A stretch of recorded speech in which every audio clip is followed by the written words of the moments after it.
आमच्या जीवन मरणाची आहे. आरक्षणाची लढाई त्या जातीनं तसं म्हणून तसं लढत राहावं, आम्हाला काही परवा नाही.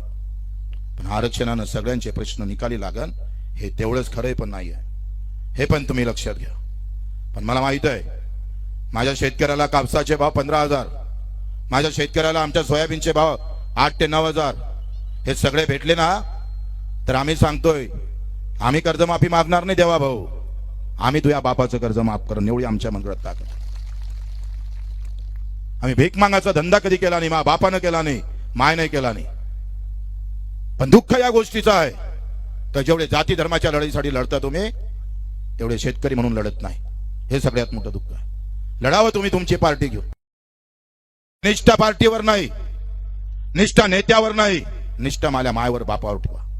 ज्या मायनं 9 महिने पोटात ठेवलं आम्हाला वागवलं, तिचं अजूनही दुःख संपलं नाही, ते अजूनही वेदना आहे तिच्या मनात. त्या वेदना घेऊन लढता आलं पाहिजे.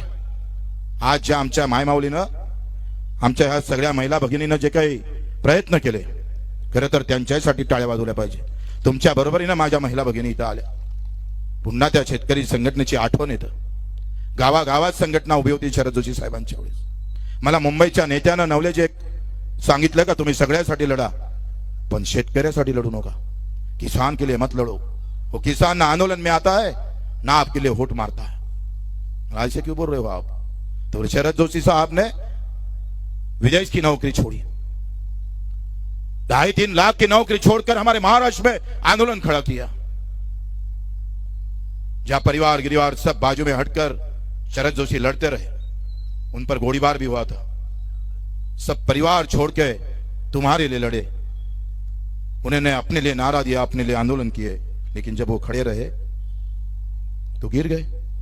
किसान ने गिराया उनको क्योंकि नाम जोशी था. पूछो थोड़ा रात भर, थोड़ा पूरी रात भर तुम थोड़ा विचार करो कि क्या गलती है वो शरद जोशी की. कुछ भी हो हमारे लिए झगड़ते तो हिंगन घाट के अंदर एक छोटे बच्चे ने गिराया उनको. चुनाव के अंदर जात के सिवाय कोई दिमाग में नहीं रहता. तुम कितना भी दौड़ो, कुछ भी करो, शरद जोशी जैसा इतना बड़ा आदमी को गिराया, बाबा साहेब आंबेडकर को गिराया. बहुत गंभीर बात है ये, बहुत. उनके पति ने आत्महत्या की, खुदकुशी की थी. असं जर चालत राहिलं तर तुमच्यासाठी कोणी लढणार नाही भाऊ. आणि तुमच्यासाठी तुम्ही गरीब राहायला पाहिजे, हे सगळ्या मोठ्या नेत्यांची व्यवस्था आहे. मी हिंगोलीच्या एका मित्राकडे गेलो, तिथे भांडे घासणारी एक बाई होती. त्या भांडे घासणाऱ्या बाईला विचारलंय तू कुठून आली?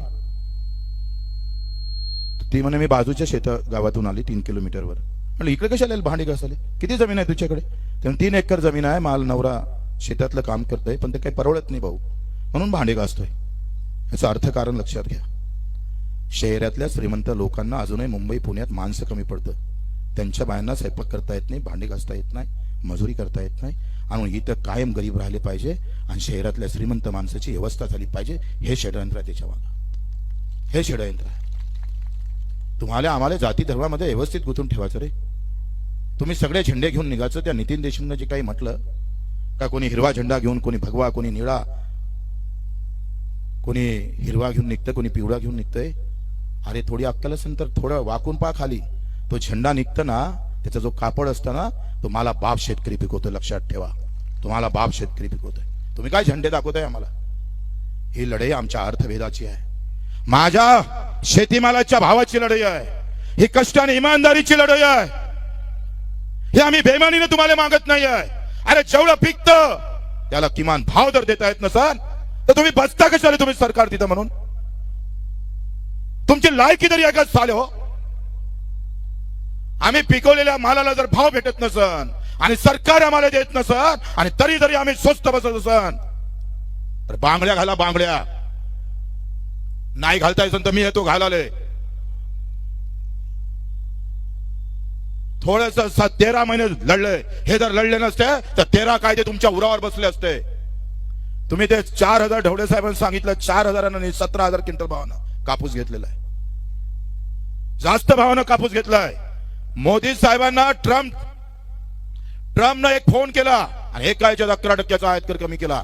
भाऊ इथं थांबला नाही. मे महिन्यात 25 लाख गाठी कापसाच्या आल्या. 25 लाख गाठी ऑक्टोबर पर्यंत मुदत होती, डिसेंबर पर्यंत वाढवली. अजून 100 लाख गाठी तुमच्या उरावरून बसणार आहे.